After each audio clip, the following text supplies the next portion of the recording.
दोस्तों स्टडी 91 के online platform में आप सभी का बहुत बहुत स्वागत है। दोस्तों आज आप सभी के समक्ष उत्तर प्रदेश पुलिस परीक्षा के लिए हिंदी विषय की क्लास लेकर हाजिर हूं और आज हमारा 12वां लेक्चर है। ठीक है, पिछले 10 लेक्चर में हम लोगों ने दोस्तों प्रीवियस ईयर पेपर पर डिस्कशन किया और उसके बाद 11 नंबर से जो हमारी क्लास चल रही है ये मॉक टेस्ट वाली क्लास चली है। ठीक है, तो जो अति संभावित प्रश्न है हम लोग उस पर चर्चा करेंगे, क्या कुछ आपके परीक्षा में पूछा जा सकता है। इसके अलावा दोस्तों हमारे प्लेटफॉर्म से टेस्ट सीरीज भी लॉन्च किया गया है। जिन बच्चों ने टेस्ट सीरीज नहीं ज्वाइन किया वो study91pro.com पर विजिट करके टेस्ट सीरीज ज्वाइन कर लें। इससे आपको यह पता चल पाएगा कि कितनी बेहतर तैयारी आपकी हो पाई। यहां पे जो क्लास में आपको क्वेश्चन आंसर दिया जा रहा है बिल्कुल अलग है और टेस्ट सीरीज में जो आपको सवाल मिलेंगे वो बिल्कुल अलग सवाल मिलेंगे। ठीक है, तो स्टार्ट किया जाए आज की क्लास को। चलिए आगे बढ़ते हैं, स्टार्ट करते हैं।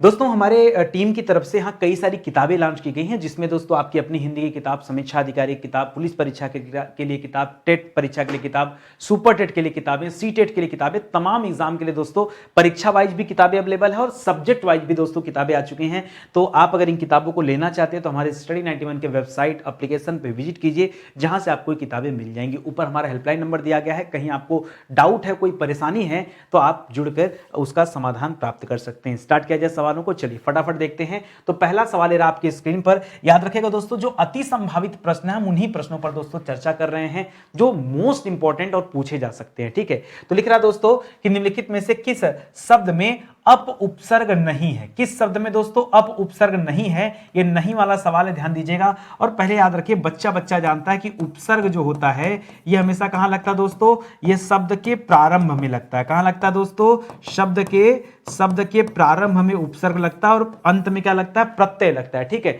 तो कहां पर अप उपसर्ग नहीं है। जैसे अपरोक्ष की बात कर लें तो अपरोक्ष जो शब्द दोस्तों ये परोक्ष से बना हुआ है। किससे बना दोस्तों, ये परोक्ष से बना हुआ है। ठीक है, तो याद रखेगा यहां पे तो अगर देखेंगे तो अ उपसर्ग मिलेगा। क्या उपसर्ग है, यहां अ उपसर्ग मिलेगा। अपमान में दोस्तों क्या है, अपमान में मूल शब्द क्या है दोस्तों, मान मूल शब्द है। ठीक है, क्या मूल शब्द है, मान मूल शब्द है। तो यहां पर क्या हो जाएगा दोस्तों, अप जो हो जाएगा अप उपसर्ग हो जाएगा, तो यहां तो अप उपसर्ग दिख रहा है। इसी तरह अपभ्रंश में मूल शब्द क्या है दोस्तों, भ्रंश मूल शब्द है और अप क्या है दोस्तों, यहां पर उपसर्ग लगा हुआ है। और वाद यहां पर क्या दोस्तों, मूल शब्द है और अप उपसर्ग लगा। आपसे पूछा क्या दोस्तों, कहां पर अप उपसर्ग नहीं है, तो याद रखिएगा अप उपसर्ग कहां पर नहीं, ऑप्शन नंबर 1 में। ठीक है, क्यों, क्योंकि यहां पर अपरोक्ष में परोक्ष मूल शब्द है और यहां पर अ उपसर्ग है, ना कि अप उपसर्ग है। ठीक है, तो इसलिए दोस्तों इस सवाल के लिए सही जवाब क्या हो जाएगा, ऑप्शन नंबर 1 सही उत्तर हो जाएगा। ठीक है, आगे बढ़िए। लिख रहा किसी सीमित क्षेत्र में बोली जाने वाली स्थानीय भाषा को क्या कहते हैं। जो सीमित क्षेत्र में बोली जाने वाली स्थानीय भाषा है, सर एग्जांपल दीजिए। जैसे मान लीजिए एग्जाम्पल ले लिया मथुरा। ठीक है, मथुरा हो गया या फिर वृंदावन हो गया, तो मथुरा वृंदावन वाले क्षेत्र में कौन सी भाषा बोली जाती है दोस्तों, बताइए जल्दी से। मथुरा वृंदावन वाले क्षेत्र में कौन सी भाषा बोली जाती है। ठीक है, आप भ्रंश मत बताइएगा, ठीक है, नहीं तो आप चले जाएंगे सौरसेनी की तरफ। मैं आपसे पूछ रहा हूं भाषा। ठीक है, जैसे बुंदेलखंड वाले क्षेत्र में बुंदेली भाषा, बघेलखंड वाले क्षेत्र में बघेली भाषा, उसी तरह से आपको यह बताना है। नहीं पता, अरे बाप रे बाप, अरे यार ब्रज भाषा, ब्रज का क्षेत्र कहा जाता है, ऐसे भूल जाओगे कैसे काम चलेगा। ठीक है, तो याद रखेंगे यहां ब्रज भाषा बोला जाता है। ठीक है, यानी ये जो ब्रज है दोस्तों ये वहां की स्थानीय भाषा है। अब आप कहेंगे पूर्वांचल वाले इस भाषा को थोड़े, अरे पूर्वांचल वाले भोजपुरी बोलते हैं। ठीक है, तो इस भाषा, तो जो स्थान विशेष की भाषाएं होती हैं उन्हें राष्ट्रीय भाषा नहीं कहा जाता है। पहली बात, हमारे संविधान में राष्ट्रीय भाषा जैसा कोई शब्द नहीं है। इस राष्ट्रीय भाषा को हम किस रूप में जानते हैं, राजभाषा के रूप में जानते हैं। और हमारी राजभाषा क्या है दोस्तों, तो हमारी राजभाषा हिंदी है। क्या है दोस्तों, जो अनुच्छेद 343 में बताई गया, अनुच्छेद 343 के तहत हमारी राजभाषा किसे बताया गया है, हिंदी को बताया गया है। तो यहां पर जो ब्रज है दोस्तों क्या है, यह ब्रज बोली है। क्या कहलाती दोस्तों, यह ब्रज क्या है, बोली है, उपभाषा भी मत करेगा। ठीक है, क्या हो जाएगा, ब्रज जो है बोली हो जाएगा, इसलिए यह आपका जो है सही जवाब हो जाएगा। आई बात समझ में, ऐसे पूछता है सवाल। आगे बढ़िए। जैसे अवध वाले क्षेत्र में अवधी भाषा चलती है। ठीक है, आप खड़ी हिंदी बोली देखेंगे तो दिल्ली वगैरह वाला जो क्षेत्र वहां कौरवी चलती है, खड़ी हिंदी बोली चलती है। ठीक है, इस तरह से पूछता है सवाल। आगे बढ़िए। लिख रहा निम्न में से कौन सा युग्म गलत है। जो गलत है दोस्तों उसकी पहचान करना है। लिख रहा है लुटिया डूबने का मतलब क्या होता है, सारा काम चौपट हो जाना। बिल्कुल सही, लुटिया डूबना मतलब, अरे साहब हम क्या बताएं, हमारी तो लुटिया डूब गई, मतलब आपने कोई व्यवसाय किया, कोई हिट लिया, आपकी लुटिया डूब गई, मतलब सारा काम बेकार हो गया, चौपट हो गया। तो ये तो सही है। सब जवाब दिखलाना, सब जवाब दिखलाने का मतलब क्या होता है, ठीक है, बेवकूफ बनाना, या आप कह सकते हैं छलावा करना, या आप कह सकते हैं कि झूठा सेखी बखानना, ठीक है। यानी है कुछ नहीं व्यक्ति और लंबी लंबी फेंके पड़ा, उससे कहते हैं सब्ज बाग दिखाना। और यहां क्या लिख रहा है, हरा भरा करना। तो हरा भरा करना दोस्तों क्या हो जाएगा, ये गलत हो जाएगा सब्ज बाग के लिए, ठीक है। गलत क्या मतलब, यही इसका सही जवाब हो जाएगा, ठीक है, क्योंकि आपसे पूछा है कि कौन सा गलत है, तो यही गलत है। मुट्ठी गर्म करना मतलब रिश्वत देना, तो बच्चा बच्चा जानता है। और माई का लाल, लोग कहते हैं माई का लाल हो तो लड़के दिखाओ, यानी साहसी व्यक्ति, तुम्हारे अंदर पावर है, ताकत है, माई का दूध पियो, ठीक है, तो और लड़के दिखाओ, इसका मतलब होता है साहसी व्यक्ति, ठीक है, इसको याद रखिएगा। तो जो गलत है दोस्तों क्या हो जाएगा, यहां पर हो जाएगा सब्ज बाग दिखाने का मतलब क्या होता है, झूठा दिखावा। क्या होता है दोस्तों, झूठा दिखावा, ठीक है। झूठा दिखावा क्या कहा जाता है, सब्ज बाग दिखाना। चलिए आगे बढ़ते हैं। निम्न में से भाववाच्य वाक्य का चयन कीजिए। देखिए अगर आप वाच्य वाला चैप्टर पढ़ते हैं दोस्तों, तो आप पढ़ते हैं दोस्तों वाच्य में कितने प्रकार की चीजें होती हैं। वाच्य में तो कुल 3 चीजें होती हैं। एक होता है जो आप पढ़ते हैं कर्तृवाच्य, जहां कर्ता की प्रधानता होती है। दूसरा कर्मवाच्य, जहां कर्म की प्रधानता होती है। और भाववाच्य, जहां भाव की प्रधानता हो। मैंने बताया था जहां भाववाच्य होता है वहां हमेशा नकारात्मक वाले वाक्य आते हैं। जैसे जैसे माताजी से चला नहीं जाता, पिताजी से टहला नहीं जाता, मुझसे पढ़ा नहीं जाता, ऐसे होता है ना सब, तो याद रखिएगा। यहां लिख रहा वह रोती है, यह तो सामान्य वाक्य है। स्वादिष्ट खीर फाइजा द्वारा पकाई गई थी, यह भी दोस्तों क्या हो जाएगा, यहां स्वादिष्ट खीर पकने की बात की रही दोस्तों, तो कर्मवाच्य हो जाएगा। वह कौन है तो प्रश्नवाचक हो जाएगा। यहां सही जवाब क्या हो जाएगा, उन लोगों से आज खेला नहीं जाता, उन लोगों से आज खेला नहीं जाता, ठीक है। ये क्या हो जाएगा, यहां पर भाववाच्य। क्या दोस्तों, भाववाच्य। तो सही जवाब क्या होगा, ऑप्शन नंबर 4 होगा। मैंने कई बार आपको पढ़ाया, अगर आपने पीछे के वीडियोस देखे होंगे तो आपको डिटेल में चीजें मिली होंगी। चलिए आगे बढ़ते हैं, अगला सवाल देखते हैं। अगला लिख रहा है निम्नलिखित या लिखित वाक्यों में से शुद्ध वाक्य का चयन कीजिए। भाई 4 वाक्य दे दिया और कोई एक ही सही है। लिख रहा वह एक महिला विद्वान थी। देखिए महिला जो होती है, अगर देखिए विद्वान जो शब्द है पुरुष के लिए होता है, ठीक है।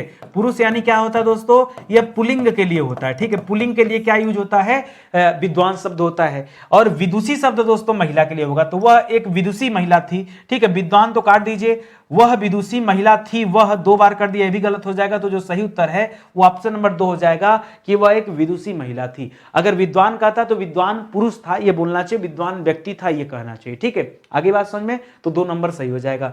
निम्नलिखित में से कौन सा शब्द विशेषण नहीं है, ठीक है। विशेषण जो नहीं है दोस्तों उसकी पहचान करना है। अच्छा विशेषण कहते किसे दोस्तों, जो संज्ञा सर्वनाम की विशेषता बताए, संज्ञा प्लस सर्वनाम, या ठीक है, संज्ञा और सर्वनाम की विशेषता बताने वाले शब्दों को क्या कहते हैं, विशेषण कहते हैं, ठीक है। अब देखिए आगामी, शांत, काला, तुम, दोस्तों जो तुम शब्द दे रहा है ये तो सर्वनाम है ना, ये क्या है, ये मैं, तुम, हम, ये सब क्या होता है दोस्तों। जैसे कहीं पर लिखा रहता मैं, कहीं पे लिखा रहता दोस्तों हम, कहीं पे लिखा रहता दोस्तों वह, कहीं पे दिखा रहता दोस्तों यह, ठीक है। तो याद रखेगा कहीं पे लिखा रहता दोस्तों उसका, ठीक है। ये सभी कैसे शब्द हैं, ये तो सर्वनाम है ना। सर्वनाम किसे कहते हैं, जो संज्ञा के जगह प्रयुक्त होते हैं। तो तुम जो दोस्तों शब्द है ये सर्वनाम है। बाकी काला, शांत और आगामी ये सभी विशेषण शब्द है, ठीक है, इसको याद रखेंगे। चलिए आगे बढ़ते हैं, अगला सवाल देखते हैं। लिख रहा है कि निम्नलिखित में से कौन सा शब्द अमृत का अनेकार्थी नहीं है। अमृत का अनेकार्थी, और पूछा दोस्तों कौन सा नहीं है वो बताना है, ठीक है। तो अमृत को दोस्तों मुझे लगता है कि स्वर्ग नहीं कहा जाता, बाकी अमृत को याद रखेंगे दूध भी कहा जाता है, अमृत को जल भी कहा जाता है और अमृत को पारा भी कहा जाता है, ठीक है। आपसे पूछा अमृत का, ये पर्यायवाची नहीं है।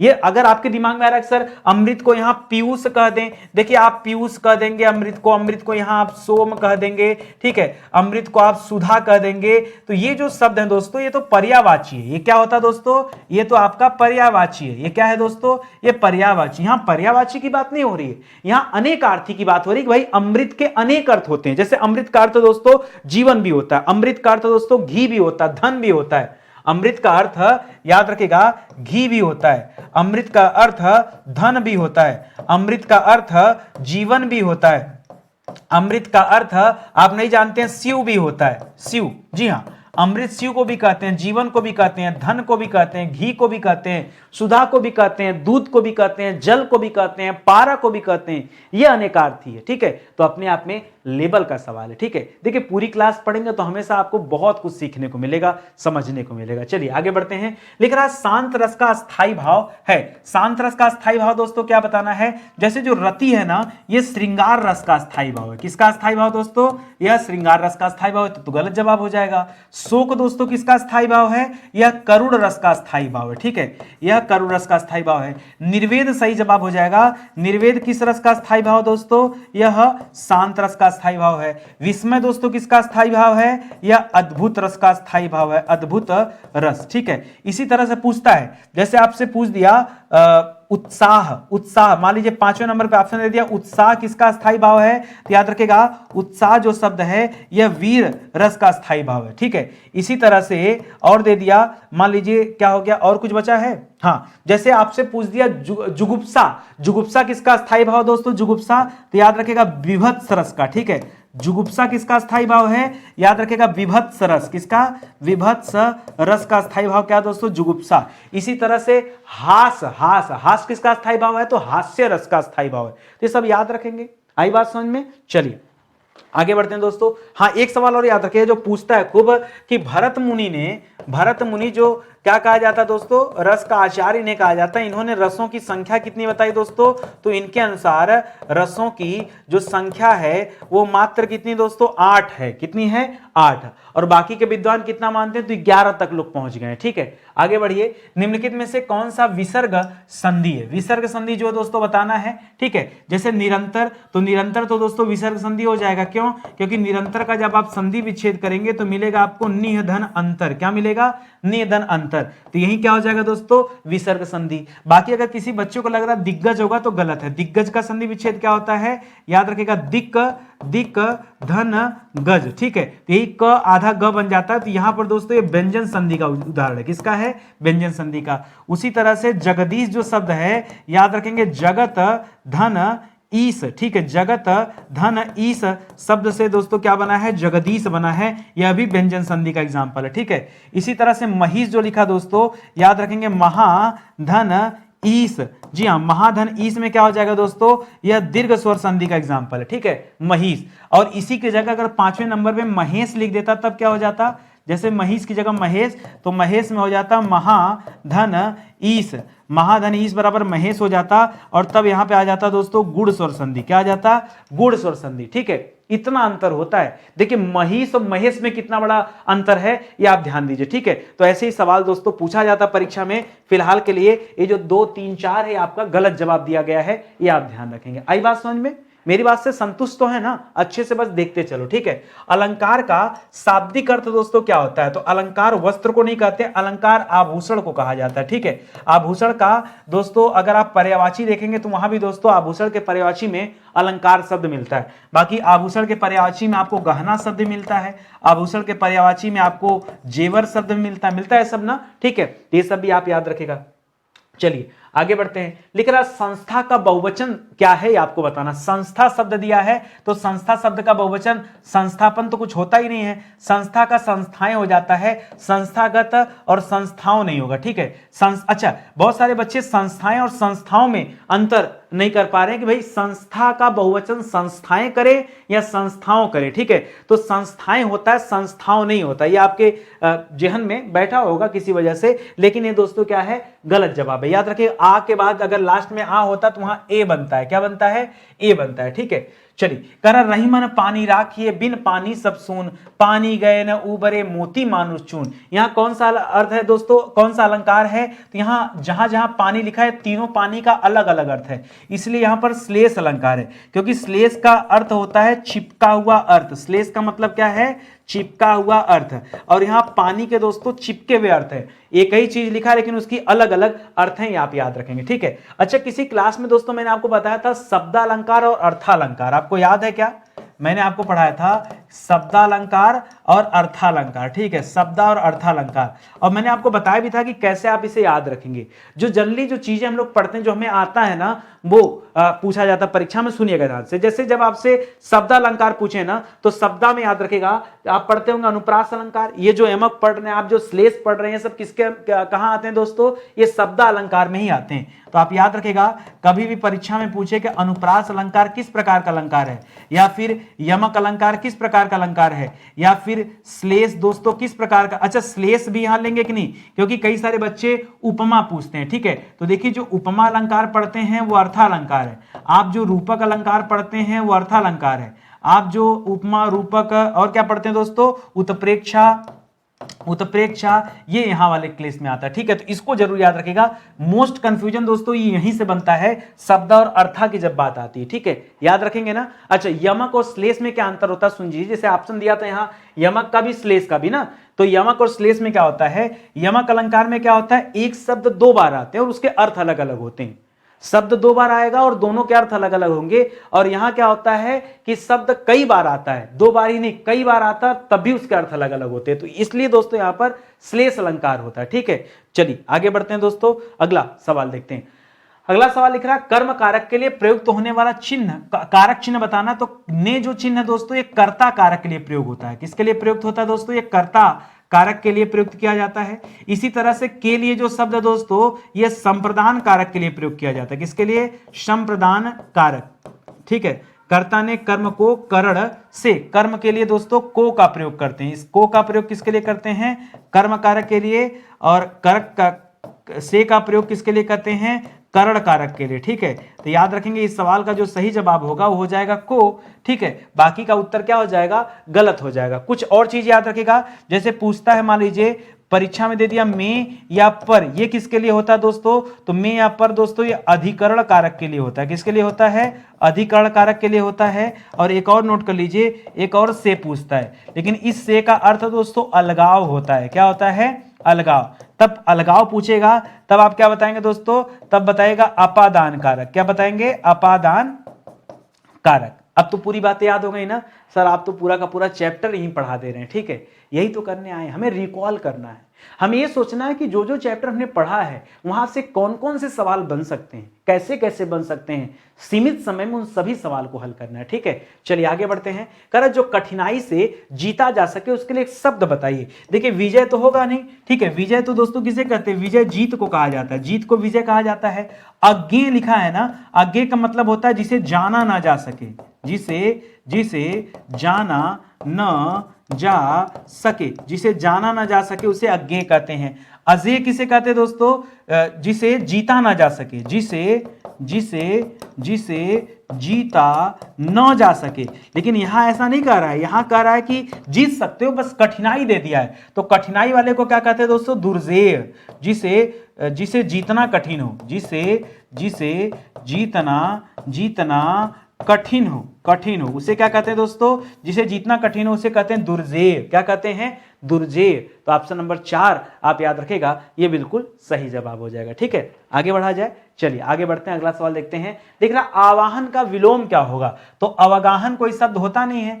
तिरोभाव दोस्तों किसका होता है? तिरोभाव किसका होता है दोस्तों? तिरोभाव के लिए। अच्छा, एक शब्द और मुझे याद आ रहा है, तिरस्कार। पहले इसको बता देता हूं, तिरस्कार। तिरस्कार किसका विलोम दोस्तों? तो तिरस्कार दोस्तों ये पुरस्कार का विलोम है। किसका है दोस्तों? पुरस्कार का तिरस्कार होता है। तिरोभाव किसका होता है दोस्तों? तो आदर का होता है। आदर का या सत्कार का क्या होता है दोस्तों? तिरोभाव, ठीक है, इसका होता है तिरोभाव। और जो विसर्जन दिया दोस्तों, विसर्जन का अपोजिट क्या हो जाएगा? तो याद रखेगा, विसर्जन का अपोजिट हो जाएगा आवाहन।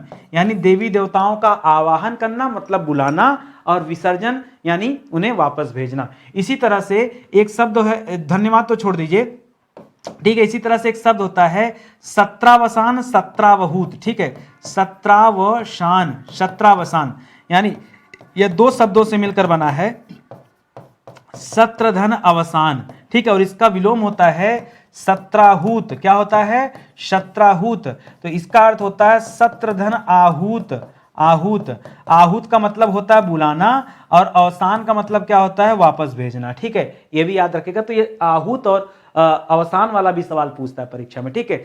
मेरे समझ में जितनी बातें आती हैं मैं वो सारी चीजें डिस्कस करते चलता हूँ, ये मैं सोच के नहीं पढ़ाता, जो एट ए टाइम जो मेरे जबान पे आता रहता है वो चीजें मैं आपके सामने रख देता हूँ, ठीक है। देखिए प्रामाणिक शब्द, पहली बात तो गलत लिखा दोस्तों, ये प्रमाणिक नहीं होना चाहिए, क्या होना चाहिए, क्या होना चाहिए, प्रामाणिक होना चाहिए। क्या होना चाहिए, प्र की जगह क्या होना चाहिए, प्रा होना चाहिए, प्रामाणिक ये होना चाहिए, और तब बोलना चाहिए कि प्रामाणिक शब्द में मूल शब्द क्या है। तो मैं आपको बताना चाहता हूं, देखिए होता क्या है, पहले आप सिस्टम समझिए।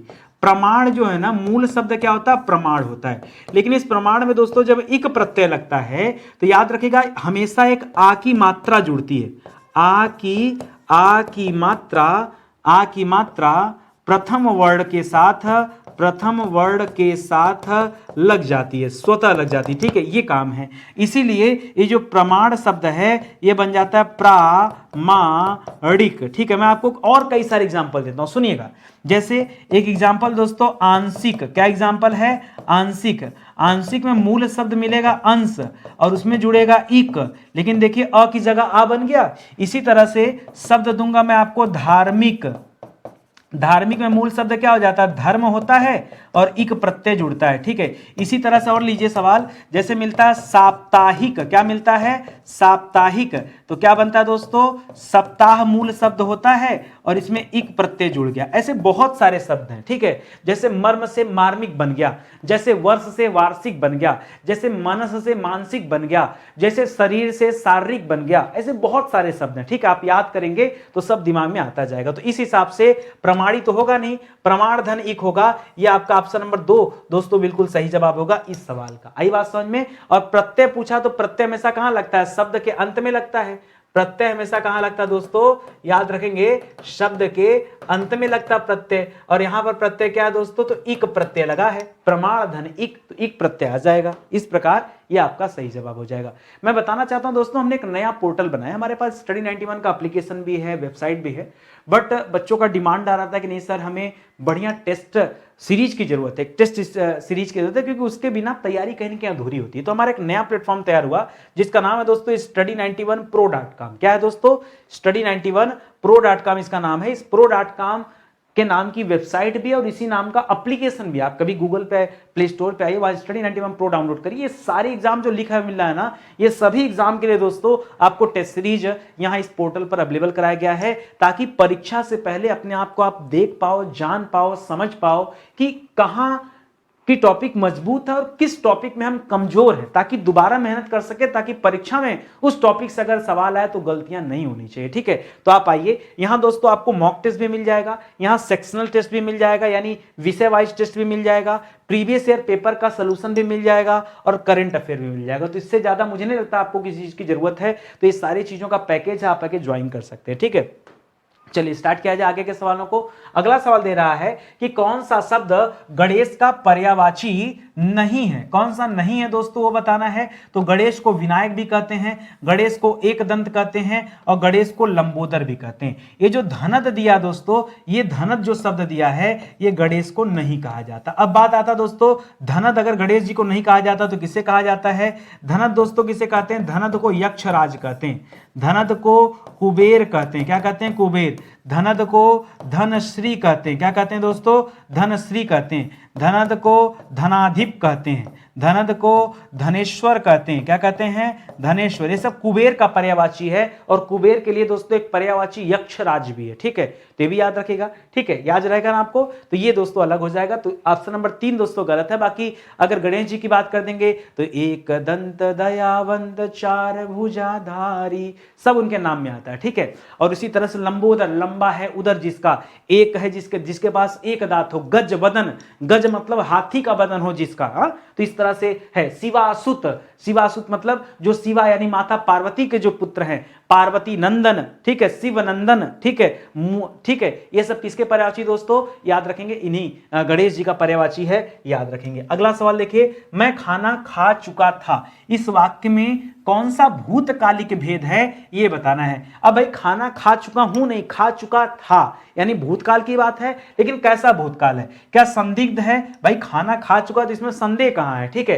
पूर्ण भूत है कि असामान्य भूत है कि क्या है, देखिए असामान्य नहीं, आसन्न भूत किसे कहते हैं, जो अभी अभी हुआ हो, जो अभी अभी हुआ हो उसे क्या कहते हैं, उसे आसन्न भूत कहते हैं। जैसे मैंने अभी अभी खाना खाया, बच्चा अभी अभी सो गया, बच्चा अभी मतलब अभी थोड़ी देर पहले जग रहा था, अभी अभी सो गया, ठीक है। यही क्या होता है, आसन्न भूत। पहचानने का तरीका समझिए, नहीं तो परीक्षा में इतना कंफ्यूजन होगा आप समझ नहीं पाओगे। आसन्न भूत रटिए मत, आसन्न मतलब क्या, जो काम अभी अभी हुआ उसी को आसन्न कहते हैं, ठीक है। तो यहां पर पूर्ण भूत होगा, आसन्न भूत नहीं होगा, ठीक है। तो ऑप्शन नंबर 2 दोस्तों यहां पर बिल्कुल सही जवाब है। लिख रहा निम्न में से प्रेरणार्थक क्रिया कौन सी है, मैंने आपको समझाया था दोस्तों। जैसे चलना तो दोस्तों मूल क्रिया है, चलना से क्या बन जाता दोस्तों, चलना से चलाना बन जाता, और चलाना से चलवाना बन जाता। जब दोस्तों चलाना या चलवाना देता तब हम उसको प्रेरणार्थक क्रिया कहते हैं। यहां पहले से जगाना, जगाना देखिए, जगाना मूल शब्द दोस्तों जगना रहा होगा, जगना से जगाना बना होगा, जगाना बना होगा, और जगाना से जगवाना बना होगा ना, तो याद रखेगा। तो इसीलिए दोस्तों प्रेरणार्थक हो जाएगा। बाकी पढ़ना से क्या हो जाएगा, पढ़ाना हो जाएगा, और पढ़ाना से क्या बन जाएगा, पढ़वाना हो जाएगा। बदलना से क्या हो जाएगा, बदलाना हो जाएगा, बदलाना, और क्या हो जाएगा, बदलवाना हो जाएगा ना, बदलवाना, बदलवाना, ठीक है। तो ये आप याद रखेंगे, ऐसे बनेगा, ठीक है। तो अगर ये सब दिया होता तब सही रहता। यहां पे जो आपके हिसाब से सही जवाब है क्या है, जगाना, जगाना, ये एक दे दिया ना, तो ये क्या हो जाएगा, प्रेरणार्थक क्रिया। ये पहचानना सीखे, मैंने पिछले भी कई वीडियो में आपसे चर्चा किया है और आपको अच्छे से समझाया है। आगे बढ़िए, कह रहा किस छंद में 26 मात्राएं होती हैं, 26 मात्रा वाला जो छंद है वो बताइए। और ये भी दे रहा दोस्तों कि जिसमें 14 और 12 पर यति होती है। तो वीर दोस्तों क्या होता है, वीर एक प्रकार का रस का भेद है, और वीर रस का अस्थाई भाव क्या है दोस्तों, वीर रस का अस्थाई भाव क्या होता है, तो उत्साह इसका क्या है दोस्तों, अस्थाई भाव है, इसका कोई संबंध तो यहाँ है नहीं। सोरठा की बात करेंगे दोस्तों, तो सोरठा में 11 और 13 मात्राओं पर यति होती है, ठीक है। कुल में अगर कुल पूछा जाए कुल मात्राओं की संख्या, तो कुल 24 मात्राएं होती हैं, और यहाँ 24 मात्रा की बात तो है नहीं, यहाँ तो 26 मात्रा की बात कर रहा है। गीतिका सही जवाब हो जाएगा। गीतिका याद रखेगा, जहाँ 14-12 मात्राओं पर यति होती है, और कुल मात्राओं की संख्या कितनी होती है दोस्तों, तो कुल मात्राओं की संख्या होती है 26। कितनी होती है, 14 और 12 जोड़ेंगे तो क्या हो जाएगा, 26 हो जाएगा, ठीक है। इसी तरह छप्पे भी नहीं होगा। क्यों छप्पे नहीं होगा, क्योंकि छप्पे किसके योग से बनता है, यह रोला और उल्लाला के योग से बनता है। रोला और उल्लाला, रोला और उल्लाला छंद जब जुड़ते हैं तब क्या बनता है दोस्तों, तब बनता है छप्पे छंद। क्या बनता है, तब बनता है छप्पे छंद। अब बच्चों के मन में एक सवाल और कि सर रोला में कितनी मात्राएं होती हैं, तो जो मात्रा सोरठा में होता है वही मात्रा रोला में होता है, यानी 11-13 मात्राओं पर यति, कुल मिला के 24 मात्राएं कहां होती हैं, और रोला में होती हैं। सर छप्पे में कितनी मात्राएं होती हैं, सॉरी उल्लाला में कितनी मात्राएं होती हैं, तो उल्लाला में मात्राएं होती 15 और 13 मात्राओं पर यति होती है। 15-13 जोड़ेंगे तो 5-3-8 और 1-1-2 यानी कुल 28 मात्राएं होती हैं। तो ये होता है दोस्तों प्रकार इसका, ठीक है। इसी तरह से एक सवाल आता है हरि गीत का। क्या आता है दोस्तों, जैसे आज हरि गीतिका दिया है ना, ऐसे एक सवाल देता दोस्तों हरि गीत का। हरि गीतिका में क्या अंतर है, जैसे यहाँ 14-12 मात्राओं पर यति थी ना, तो हरि गीतिका में 2 शब्द बढ़ गया तो 14-2 16 हो जाएगा। 16-12 मात्राओं पर यति हो जाएगी, और 16-12 जुड़कर कितने हो जाएंगे, 28 हो जाएंगे। तो कुल मात्राओं की संख्या कितनी हो जाएगी दोस्तों, 28 हो जाएगा। जैसे आपका सोरठा दिया था, ऐसे आपका दोहा दे सकता है। दोहा सोरठा का ठीक विपरीत होता है, क्योंकि सोरठा में 11-13 मात्रा पर यति थी, तो दोहा में 13-11 मात्रा पर यति हो जाती, 13-11 मात्रा पर यति हो जाती है। मतलब पहले और तीसरे चरण में 13 मात्राएं, दूसरे और चौथे चरण में 11 मात्राएं, और कुल मात्राओं की संख्या कितनी हो जाती है दोस्तों, तो कुल मात्रा तो वही रहेगा, ठीक है, 24, ठीक है। इस तरह से याद रखेगा। क्या लगा आपको, मजा आया पढ़ के, कोई दिक्कत आपको नहीं ना। इतना डिटेल देखो जानना पड़ेगा, अगर आप इतना डिटेल नहीं जानते कहीं ना कहीं आप चूक कर रहे हो। मैं बताऊं आपको, आप एक किताब खरीद लो, बार बार नहीं लेना पड़ेगा। ये आपकी हिंदी की तैयारी के लिए सर्वश्रेष्ठ किताब है, आपकी अपनी हिंदी।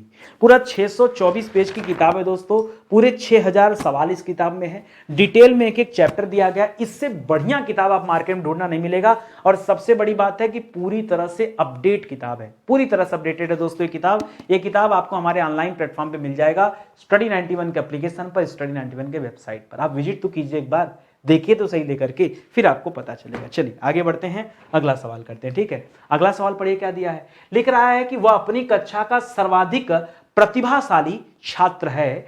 उपर्युक्त वाक्य का बिना अर्थ बदले, कुछ ऐसा कीजिए कि इस वाक्य का अर्थ भी न बदले, लेकिन वाक्य जो है नकारात्मक वाक्य में कन्वर्ट हो जाए। ठीक है, लिख रहा है वो अपनी कक्षा का सर्वाधिक प्रतिभाशाली छात्र नहीं है। नहीं, ये तो बदल गया ना, यहां तो दोस्तों अर्थ बदल गया। यहां क्या हो गया, अर्थ बदल गया। और हमें क्या करना था, हमें साफ साफ बताया गया है कि वाक्य का बिना अर्थ बदले आपको उसको नकारात्मक बना देना है। लेकिन अगर आपने, जैसे आप, मैं कहूं कि आप पढ़ने में बहुत तेज हैं, फिर कहूं कि आप पढ़ने में तेज नहीं है, ये तो वाक्य बदल गया ना, तो इस तरह से ये गलत हो गया। लिख रहा उसके समान अपनी कक्षा में कोई प्रतिभाशाली छात्र नहीं है। तो ये देखिए, नहीं की वजह से नकारात्मक भी बन गया और पॉजिटिव भी है कि भाई आपके समान कोई दूसरा है ही नहीं। हाँ, मतलब आपके बारे में अभी भी मैं पॉजिटिव ही बोल रहा हूं। ठीक है, ये सही हो जाएगा। प्रतिभा में वो अपनी कक्षा के किसी छात्र से कम नहीं है, ये सही नहीं है। अपनी कक्षा के प्रतिभाशाली छात्रों में उसकी गिनती नहीं होती, तो ये गलत हो जाएगा। ऑप्शन नंबर 2 बेहतर है और सही है, और जिन बच्चों ने ऑप्शन नंबर 2 चूज किया है उनका जवाब भी बिल्कुल सही हो जाएगा। समझ में आ रहा ना, हर चैप्टर से सवाल मैंने रखा है अब आपके इस टेस्ट सीरीज में, आप खाली पढ़ के देखो। आगे देखो, लिख रहा अर्ध तत्सम शब्द उन शब्दों को कहते हैं जो संस्कृत जो हैं तो संस्कृत के, पर बोलते बोलते उनका उच्चारण बिगड़ गया है, और इसीलिए वो क्या हो गए, अर्ध तत्सम हो गए। दोस्तों अगर मैं कहूं, ठीक है, दैव, तो दैव तो दोस्तों क्या हो जाएगा, देवता का तत्सम हो जाएगा दैव। ठीक है, तो ये तो दोस्तों क्या है, ये पुराने समय में तत्सम शब्द यूज होता था। ठीक है, इसी तरह से पंख जो शब्द है ये क्या हो जाएगा दोस्तों, ये आपका तद्भव शब्द है। मन में आ गया सर क्या होगा अगर ये तद्भव है, इसका तत्सम क्या होगा।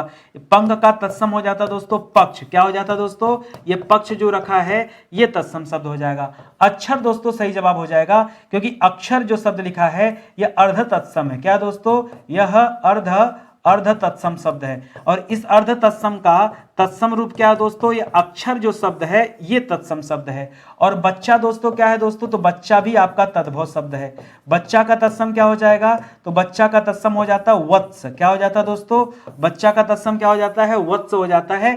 फिर बच्चा परेशान, अरे परेशान मत हो, आराम से सर्च कर लेना। ठीक है, जैसे भगत का भक्त हो जाता है, भक्त का भगत होता है। ठीक है, तत्सम क्या है, भगत शब्द जो है तत्सम है, और भक्त शब्द उधर हो जाएगा। उसी तरह से बच्चा का क्या हो जाता है, वत्स हो जाता है। ठीक है, तो इसको याद रखेंगे। ऑप्शन नंबर 3 इस सवाल का सही जवाब हो जाएगा। ठीक है, आगे बढ़ा जाए। चलिए, लिख रहा पंचवटी शब्द में समास कौन सा है बताना। पंचवटी, तो पंचवटी मतलब 5 वटों का समाहार।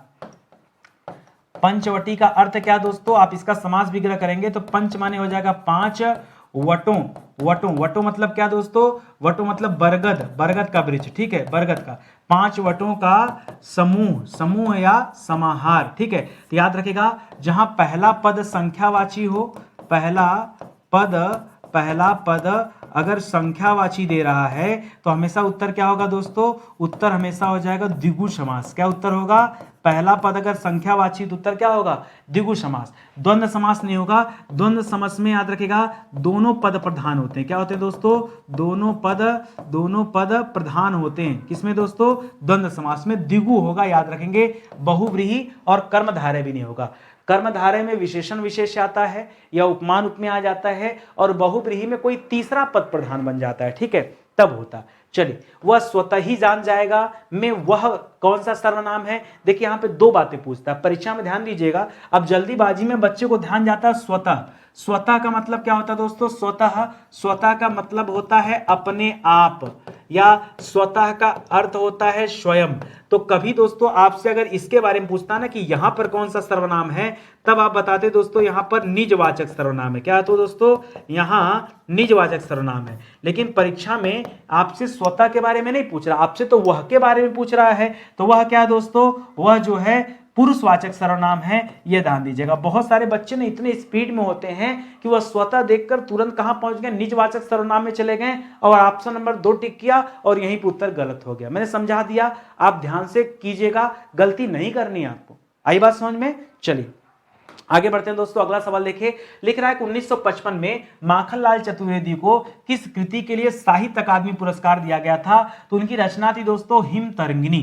हिम तरंगिनी जो रचना थी, इसके लिए वर्ष 1955 में याद रखेगा साहित्य अकादमी पुरस्कार दिया गया। और याद रखेगा प्रथम बार दोस्तों यह हिंदी भाषा के लिए दिया गया था, पहली बार इसे दिया गया था। इसके स्थापना की बात करें, अगर इस पुरस्कार की स्थापना की बात करें तो 1954 में स्थापना हो गया था, बट जो पुरस्कार वितरण हुआ है वो 1955 में हुआ है। और याद रखेगा इसी हिम तरंगिनी रचना के लिए इनको पुरस्कार दिया गया था, ठीक है। और अगर आप वर्ष 2023 की बात करेंगे तो वर्ष 2023 के लिए संजीव जी को यह पुरस्कार दिया गया है और उनकी रचना का नाम क्या है? मुझे पहचानो। क्या नाम दोस्तों?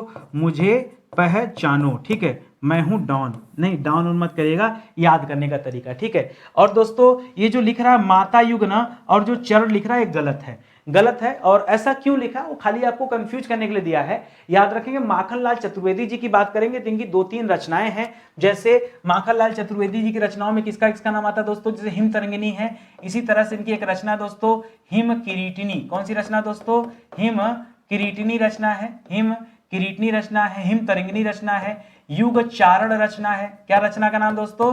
वो जो अलग कर दिया ना, माता युग और चरण अलग कर दिया, युग चारण याद रखेगा, ये इनकी रचना है, ठीक है। एक चीज और, बहुत कंफ्यूजन होगा आपको, सुनिएगा मेरी बात ध्यान से। अगर ये जो स्वदेश के प्रति प्रेम दे रहा है ना, याद रखेगा ये प्रेम हटा लीजिए, खाली लिखिए स्वदेश के प्रति, और पूछे परीक्षा में कि स्वदेश के प्रति यह किसकी रचना है? स्वदेश के प्रति यह किसकी रचना दोस्तों? याद रखेगा यह रचना है सुभद्रा कुमारी चौहान जी का। किसकी रचना दोस्तों? सुभद्रा कुमारी चौहान। नाम तो सुना होगा। बुंदेले हर बोलो के मुख हमने सुनी कहानी थी, खूब लड़ी मर्दानी वह तो झांसी वाली रानी थी। किसकी रचना है? सुभद्रा कुमारी चौहान जी का। और उन्हीं की रचना क्या दोस्तों? स्वदेश के प्रति। एक चीज और, अगर पूछ दे स्वदेश प्रेम, ठीक है, स्वदेश प्रेम पूछ दे तो स्वदेश प्रेम नाम की रचना दोस्तों किसकी है? राम नरेश त्रिपाठी जी की रचना है। किसकी रचना है?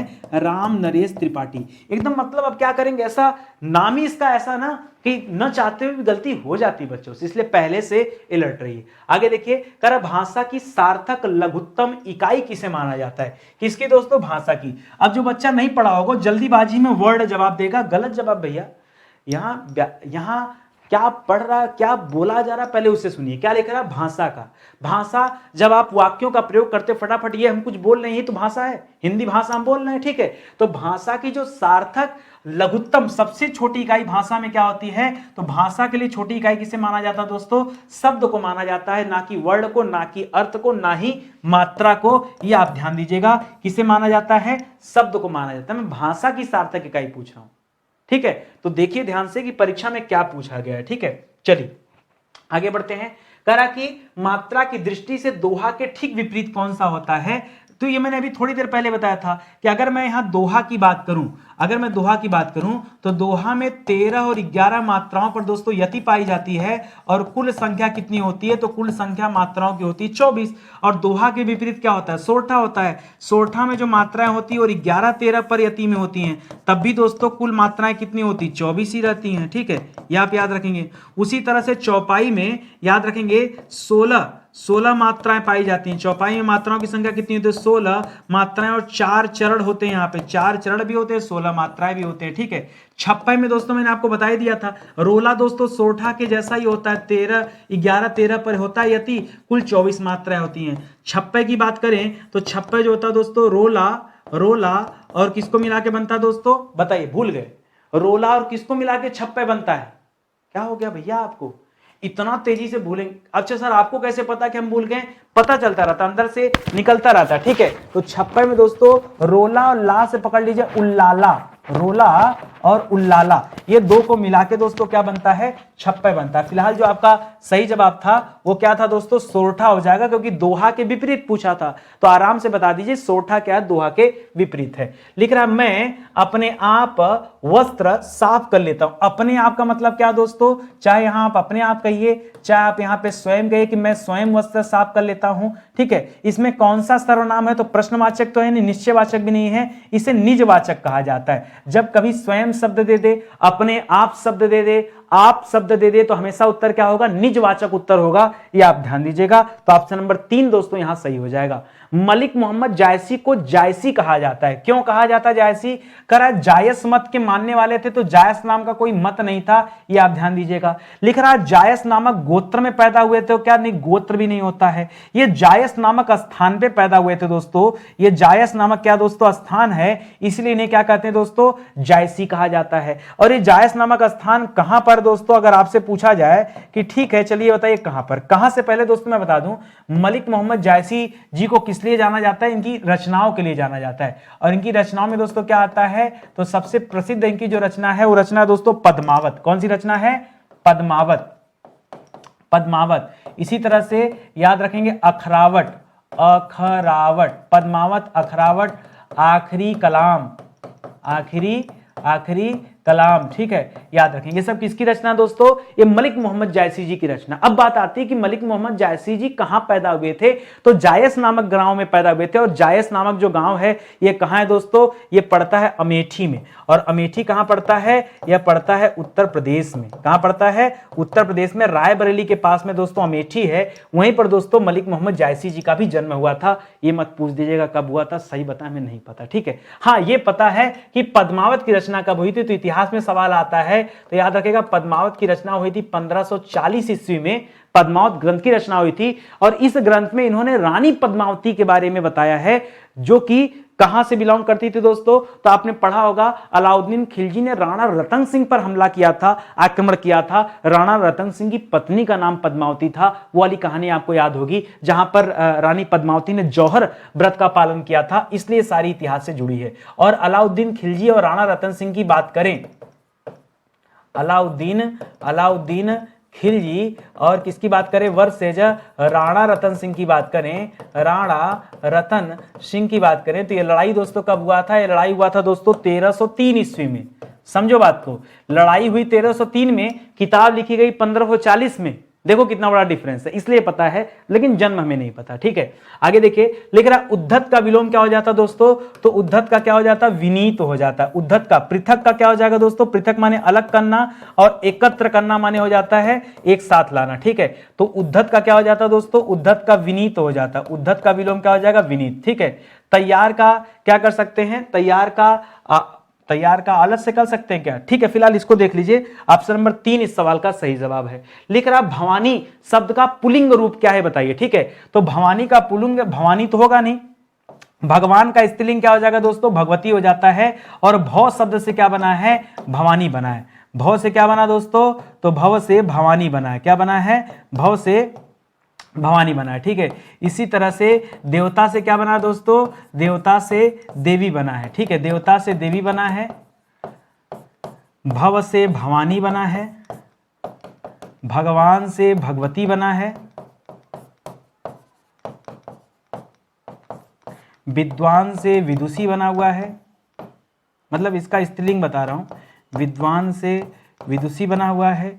शिव दोस्तों याद रखेगा, शिव जी को कहा जाता है, जबकि शिवा पार्वती को कहा जाता है। शिवा किसे कहते हैं दोस्तों, तो शिवा पार्वती जी को कहते हैं, ये आप याद रखें, ठीक है। इसी तरह से सब याद रखेगा, शिव से शिवा, ये भी याद रखेगा। फिलहाल जो आपका उत्तर दोस्तों ये क्या हो जाएगा, ये भव जो है सही जवाब हो जाएगा। निम्नलिखित शब्दों में से तद्भव कौन सा हो बताइए, तो तद्भव, आइए ऐसे देख लेते हैं दोस्तों, एक तरफ कर लेते हैं तत्सम और एक तरफ कर लेते हैं तद्भव, ताकि पूरा का पूरा कॉन्सेप्ट जो है क्लियर हो जाए।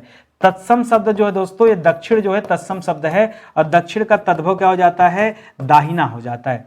इसी तरह से अच्छा एक खटवा लिखा है, देखिए खटवा होना चाहिए। वैसे आप बताइए मुझे खटवा क्या होता है दोस्तों, तो खटवा का खाट होता है, ठीक है। क्या होता है, खटवा का खाट हो जाता है, खटवा, ठीक है, खटवा ऐसे लिखा जाएगा। खरजूर दोस्तों क्या हो जाएगा, खरजूर, यहां आ जाएगा, खजूर का हो जाता है खजूर, ठीक है। इसी तरह से जो घड़ा दिया है वो तद्भव शब्द दिया, और घड़ा का क्या हो जाएगा, तो घड़ा का घट हो जाता है। अच्छा घड़ी का क्या हो जाता है दोस्तों, तो घड़ी का घटिका हो जाता है, क्या हो जाता है, घटिका। फिलहाल याद रखेगा, घड़ा यहां पर क्या दोस्तों, ये आपका तद्भव शब्द है, ये आप याद रखेंगे। घट का मतलब घड़ा होता है, घटिका का मतलब घड़ी होता है, लोग नहीं जानते हैं, ये आप इसको हाईलाइट करिए, घटिका। और आप कमेंट करके बताइए कितने ऐसे बच्चे थे जो जानते थे कि घड़ी का तत्सम क्या होता है, घटिका होता है। जैसे सुई का सूचिका होता है ना, उसी तरह से याद रखेगा, ठीक है। और आज का सेशन दोस्तों ही समाप्त होता है। उम्मीद करता हूं आपको क्लास भी अच्छी लगी होगी और आप टेस्ट सीरीज जरूर ज्वाइन करेंगे। और भी बहुत सारी क्लासेज हैं दोस्तों जो अलग अलग टाइम पे चलती हैं, आप हमेशा प्लेलिस्ट में विजिट कीजिए, वहां आके अपनी क्लास देख सकते हैं। बाकी जिन बच्चों के पास हिंदी की ये किताब नहीं है, ये पूरे भारत में आप कोई भी एग्जाम दो, हिंदी की एक किताब लेके रखो, ये सब पर भारी है दोस्तों, सारा कुछ यहीं से कवर हो जाएगा। टोटल 36 चैप्टर हैं यहाँ पे, 6000 सवाल, 36 चैप्टर और करीब 634 पेज की किताब है दोस्तों। 24 की 34, एक मिनट यार, 634 पेज की किताब है टोटल, ठीक है। तो ये किताब आप लीजिए, इससे बेहतर आपको और कुछ नहीं मिलने वाला, ठीक है। शानदार बुक है, आप ऑनलाइन हमारे यहाँ से परचेज कर सकते हैं। कहीं कोई भी डाउट हो, कुछ नया जानना चाहते हैं, नया समझना चाहते हैं, तो नंबर नोट करिए, इस पे आप कॉल कर सकते हैं, इस पे आप व्हाट्सएप से कनेक्ट हो सकते हैं, 6350099191, ठीक है। यहाँ से दोस्तों आपको हर एक तरह की सुविधा मिल जाएगी। तो चलिए सेशन यही समाप्त होता है। उम्मीद करता हूँ अच्छा लगा होगा तो कमेंट करिएगा, लेकिन समय आपके पास नहीं होगा, प्लीज़ यार करिए कमेंट, आपका कमेंट पढ़ के एनर्जी मिलता है अपने को, ठीक है। तो कमेंट कीजिए, आप सभी से ही निवेदन है, और हो सके तो वीडियो को शेयर कीजिए और लोगों को बताइए चैनल के बारे में। माउथ पब्लिसिटी से ही हम आज तक यहाँ तक पहुँचे हैं। जिन बच्चों ने सब्सक्राइब नहीं किया, पहले सब्सक्राइब कर लीजिए, तभी आपके पास नोटिफिकेशन जाएगा और आप जान पाओगे कब कौन सी क्लास दी जाती है, नहीं तो नहीं समझ पाओगे, ठीक है। मिलते हैं अगले लेक्चर में, तब तक के लिए बहुत बहुत धन्यवाद आप सभी का। जय हिंद, जय Bharat, thank you so much.